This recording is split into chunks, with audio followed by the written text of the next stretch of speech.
Gluten-free diets was a term that was seldom heard 10 or 15 years ago, but these days we hear the term gluten-free diet everywhere. So today we're going to talk about gluten.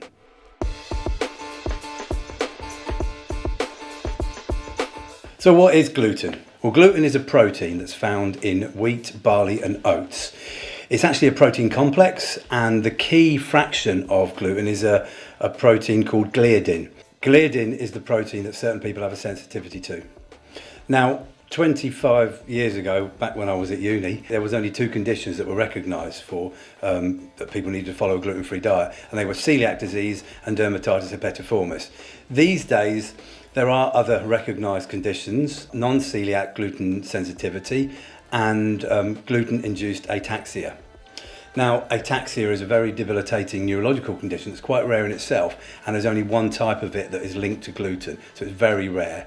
And non-celiac gluten sensitivity is every other recognised condition that could be linked to gluten, or gliadin more specifically, being a factor in its pathology. And dermatitis herpetiformis is a skin condition. It's a type of dermatitis, and it's directly linked to gluten, and if people follow a gluten-free diet, the symptoms will clear up. The more recognised of the conditions is celiac disease, and this is where the villi, which are finger-like projections in the digestive system, in the intestines, are becoming flattened, so there's less surface area for food to be absorbed. And this causes stomach ache, bowel symptoms, anemia, lethargy, and people just generally feel unwell. It can be quite painful, actually. And the reason for this is where the gliadin, fraction of gluten, is an autoimmune reaction, and that's destroying the villi. The good thing about celiac disease and dermatitis herpetiformis is they are very treatable, and you don't need drugs to treat them or any other form of clinical intervention. You only need to follow a gluten-free diet, and it's 100% treatable with diet alone. So although the diet, can be a bit of a nuisance for people, the good news is it's 100% treatable. Celiac disease can be diagnosed in two ways. Firstly is a blood test to identify the antibody, which is called the anti-gliadin antibody. And if that's there, then you might have celiac disease. Doesn't mean you do have it. And also it's not present, obviously, in every celiac. So the more definite diagnosis is when they do a rectal biopsy as well, to discover if there's any destruction of the villi. Also, genuine celiac disease is a lot more diagnosed and recognised these days. Doctors are more familiar with it than they were 20 years ago, so people are getting diagnosed more. And because gluten's on people's radars a bit more, people are going to the doctors with symptoms and are genuinely getting diagnosed correctly. And then, of course, a gluten-free diet is what you should follow.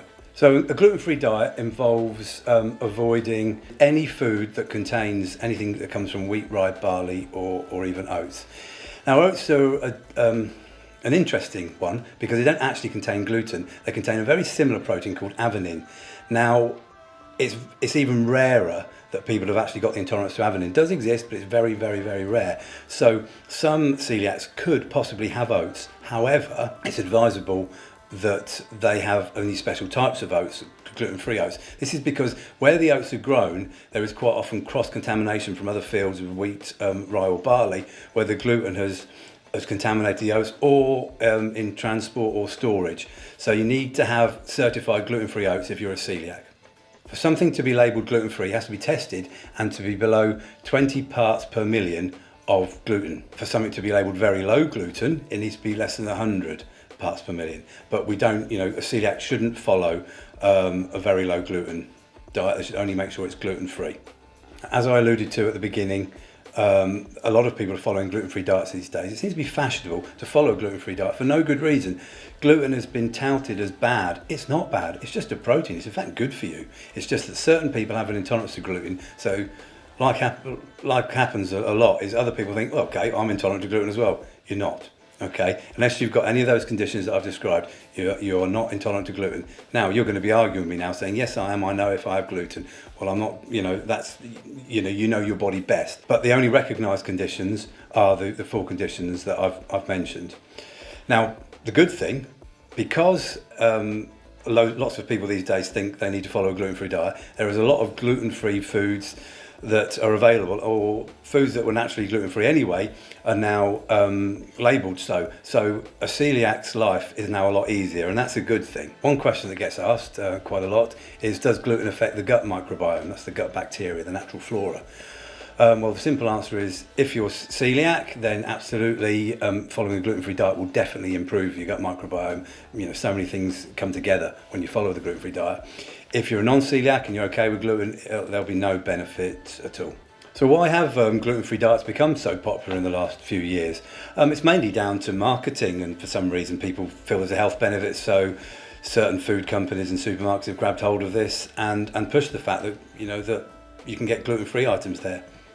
Huel has gluten-free powdered Huel available, and this uses certified gluten-free oats, and in the factory there's really great care on where the oats are stored and the process involved when we blend gluten-free Huel. All Huel bars are gluten-free, and they're made under special conditions so they can be certified gluten-free, and we have all our products tested, every batch we make, and they come below 5 parts per million of gluten.